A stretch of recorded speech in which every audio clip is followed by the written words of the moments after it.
ಸಡಗರದಿ ಹೊರ ಬಂದ ಈ ಜೋಳದ ಈ ರೈತನ ಸಿರಿಯಾದಕ್ಕೆ ನಿನಗೆ ನನ್ನ ನಮಸ್ಕಾರ.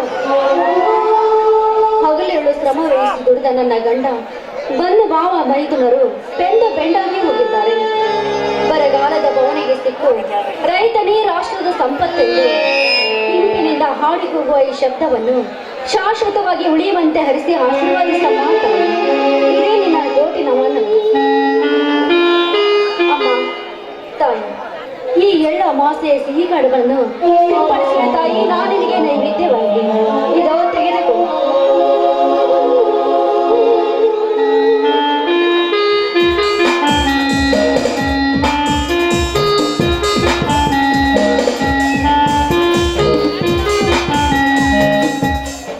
ಪರಿಮಳ, ಈ ಭೂಮಿ ತಾಯಿಯಿಂದ ಈ ಶ್ರೀಗರ್ಭವನ್ನು ಸಿಂಪಡಿಸು.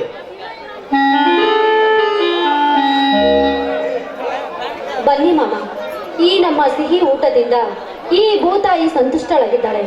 ಬನ್ನಿ, ನೀವು ಕೂಡ ನಮನ ಸಲ್ಲಿಸಿರಿ ಈ ಭೂಮಿ ತಾಯಿಗೆ.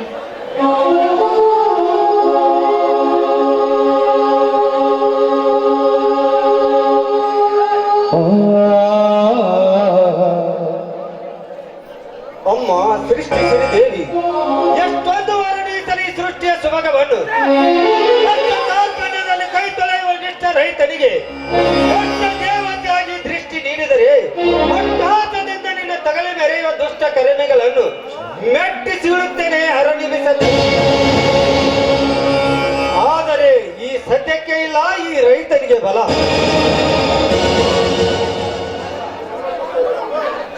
ಅದು ಎಲ್ಲ ದುಷ್ಟ ರಾಜಕಾರಣ ಕೈಯಲ್ಲಿ ಸಿಕ್ಕು ಇಲ್ಲಿ ಒದ್ದಾಡುತ್ತದೆ ಈ ರೈತನ ಕತ್ತು.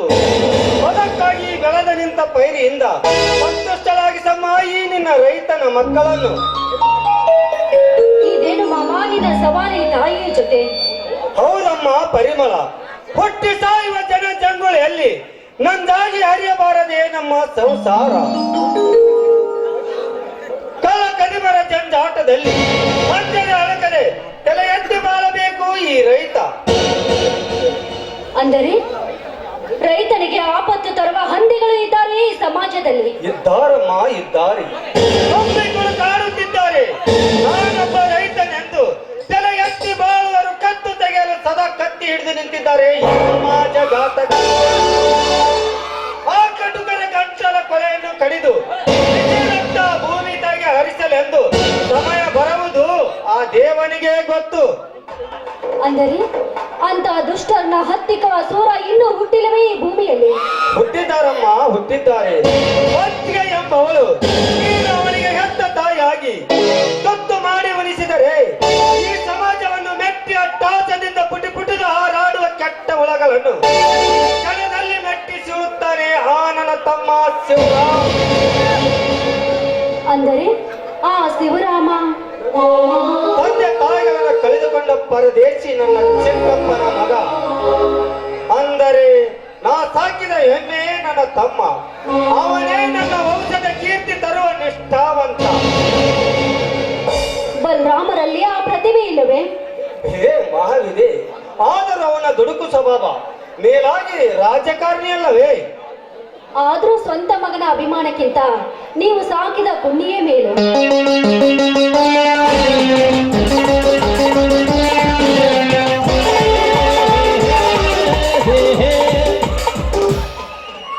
ಯಾವಾಗಲೂ ಅವನ ಮೇಲೆ ಹೆಚ್ಚು ಪ್ರೀತಿ, ಏಕೆಂದರೆ ನಾನು ರಾಜಕಾರಣಿಯಲ್ಲವೇ? ಏನಿಲ್ಲ ಬಾ ಸೋದರ, ನೀನೊಬ್ಬ ಈ ರಾಜ್ಯದ ರೈತರ ಹಿತರಕ್ಷಣಾ ಸಂಘದ ಅಧ್ಯಕ್ಷ. ಮೇಲಾಗಿ ನನ್ನ ಮಿಲ್ಲಿನ ಒಡೆಯು ನೀನಲ್ಲವೇ? ಇರಲಿ, ಈ ಪೂಜೆಗೆ ತಮ್ಮನ ಇನ್ನೂ ಬಂದಿಲ್ಲಲ್ಲ? ಅದು ಯಾವುದೋ ಮೀಟಿಂಗ್ ಅಂತ ಹೋದವನು ಇನ್ನೂ ಬಂದೇ ಇಲ್ಲ. ಅದು ನೋಡ್ರಲ್ಲಿ ಶಿವರಾಮನನ್ನ ನೆನಪಿಸುವಷ್ಟರಲ್ಲಿ ಬಂದೇ ಬಿಟ್ಟ.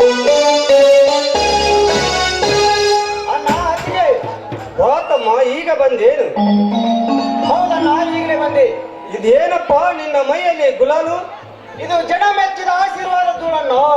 ನೀನಪ್ಪ ಈ ರಾಜ್ಯದ ಹಿಂದೂ ಜನಾಂಗಕ್ಕೆ ನಾಯಕನಾಗೆಂದು ಜನಸೇವಾ ಸಮಿತಿ ಅಧ್ಯಕ್ಷರಾಗಿ ಆಯ್ಕೆ ಮಾಡಿದ್ರಣ್ಣ. ಸಂತೋಷವಾಯ್ತಪ್ಪ, ಸಂತೋಷವಾಯ್ತು. ಈ ನಿನ್ನ ಅಣ್ಣನೊಬ್ಬ ರೈತರ ಹಿತರಕ್ಷಣೆ ಸಂಘಿನ ಅಧ್ಯಕ್ಷ, ನೀನೊಬ್ಬ ಈ ಜನಸೇವೆ ಸಮಿತಿ ಅಧ್ಯಕ್ಷ.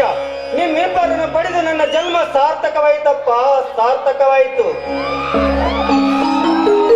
ಹೌದು, ಈ ಬಂದೂಕು ನಿನಗೆಲ್ಲಿಂದ ಬಂತಪ್ಪ? ಇದೊಂದು ವಿಚಿತ್ರ ಸಂಗತಿ. ನನ್ನನ್ನು ಆಯ್ಕೆ ಮಾಡಿದ ಸಂತೋಷದ ನುಡಿಯಲ್ಲಿ ನಾನು ಆ ಸಭೆಯಲ್ಲಿ ಜನತೆಯನ್ನು ಉದ್ದೇಶಿಸಿ ಮಾತನಾಡುತ್ತಿದ್ದಾಗ ನನ್ನ ನುಡಿ ಕೇಳಿದ ಅಬ್ಬರದಲ್ಲಿ ಆ ಸಂಘದ ಅಭಿಮಾನೊಬ್ಬ ಸರ್ಕಾರದ ಹುಕುಂ ಪ್ರಕಾರ ನನ್ನ ರಕ್ಷಣೆಗೆ ಕಾಣಿಕೆಯಾಗಿ ಕೊಟ್ಟ. ಏನೆಂದು? ಅಂದರಿಗೆ ಊರುಗೋಲಾಗಿ ಚಂದದ ನಡೆಯುವ ಸಂಸಾರದಲ್ಲಿ ವಿಷ ಬಿಂದು ಹಾಗೂ ಮತ್ತೊಂದರಿಗೆ ಚಂದ್ರಶೇಖ ನಾಡಿ ನಾಡಿನ ದರಿದ್ರ ಕಲ್ಲನ್ನು ದುಷ್ಕರ್ಮಿಗಳಿಗೆ ಧಾರಾಳ ಸರ್ಪವಾಗಿ ಸತ್ಯದ ಮೇಲೆ ತಲೆ ಮೇಲೆ ಕಾಲಿಟ್ಟು ಮೆರೆಯುವ ಪಾಂಡರಿಗೆ ಈ ಕೆರಳಿದ ಗಂಡು ಹುಲಿ ಆಗಿ ಈ ಸಮಾಜ ಸೇವೆ ಮಾರೆಂದು ನನಗೆ ಕಾಣಿಕೆಯಾಗಿ ಕೊಟ್ಟ. ಸಂತೋಷವಾಯ್ತಪ್ಪ, ಸಂತೋಷವಾಯಿತು. ನಿನ್ನ ತಾತನ ಕಾಲದಿಂದ ಈ ಎಲ್ಲ ನುಡಿಮುತ್ತಗಳನ್ನು ನಿನ್ನ ಹೆತ್ತ ತಾಯಿ ನಿರ್ಮಿಸಿದ ರಕ್ತ ಕಣಗಳು, ಆ ಕಣಗಳಲ್ಲಿ ನಿನ್ನಲ್ಲಿ ಸೇರ್ಪಡೆಯಾಗಿದೆ. ಈ ಸಮಾಜವನ್ನು ಒಳ್ಳೆ ಮಾರ್ಪನನಾಗಿ ಮಾಡು. ಇದೇ ಅಣ್ಣನಾಗಿ ನಾ ಕೊಡುವ ಆಸೆ ನುಡಿ. ಈ ಅಣ್ಣಂದರೆಂಬ ಅಂಕುಶಕ್ಕೆ ತಲೆಬಾಗಿ ಮಳ್ಳು ಜನರಿಗೆ ಮಂಕು ಬೂದಿಯನ್ನಿರಿಸಿ ನಿಷ್ಠಾವಂತ ಜನರಿಗೆ ಅರಸಿ ಮಾತನಾಡುವ ಈ ಸಮಾಜದ ಕೇಡಿಗಳಿಗೆ ಒಳ್ಳೆಯ ನಾಯಕನಾಗಿ ಬಾಳಪ್ಪ. ಆಯ್ತು ಅತಿಯಮ್ಮ. ಈ ಅಣ್ಣನೆಂಬ ಹುಲಿ ನನ್ನ ಬಲಗೈ ಆದರೆ ಹೋರಾಟದಿಂದ ಬಡ ಜನರ ನೆತ್ತೆ ಮೇಲೆ ಕಾಲಿಟ್ಟು ಮೇರುವ ಆ ಕಟಕ ನನ್ನ ಮಕ್ಕಳ ಗಂಟೆಗಳನ್ನು ಕಡಿದು ಹಾಕಿ ಹೊರಬಂದು ಅವರದೇ ಬಿಸಿ ರಕ್ತದಿಂದ ಈ ನನ್ನ ನಾಡಿನ ಜನತೆ ಸೇವೆ ಮಾಡಿ ಈ ಅಣ್ಣನ ಹೆಸರಿನೊಂದಿಗೆ ಯೋಚನೆ ತರದಿದ್ದರೆ ನಾನು ನಿಮ್ಮ ಸೋದರ ಶಿವರಾಮನೇ ಅಲ್ಲ. ಇದು ನಿಮ್ಮ ಪಾದನೆಗೂ ಸತ್ಯ. ಎದ್ದೇಳು ಸೋದರ, ಎದ್ದೇಳು. ಶಿವರಾಮ ಎಂಬ ನಿನ್ನ ಹೆಸರು ಈ ನಾಡಿನ ಉಸಿರಲ್ಲಿ ಸುವರ್ಣಾಕ್ಷರದಿಂದ ಬರದಿಟ್ಟು ಜನರ ನಾಯಕನೆಂಬ ಈ ನಿನ್ನ ಕೀರ್ತಿ ಆಕಾಶದೆತ್ತರ ಹಾರಲಿ. ಇದೇ ಇವರೆಲ್ಲರ ಪರವಾಗಿ ನಾ ಮಾಡುವ ಪರಮ ಆಶೀರ್ವಾದ. ಈ ಹಬ್ಬದ ಸಂತೋಷದಲ್ಲಿ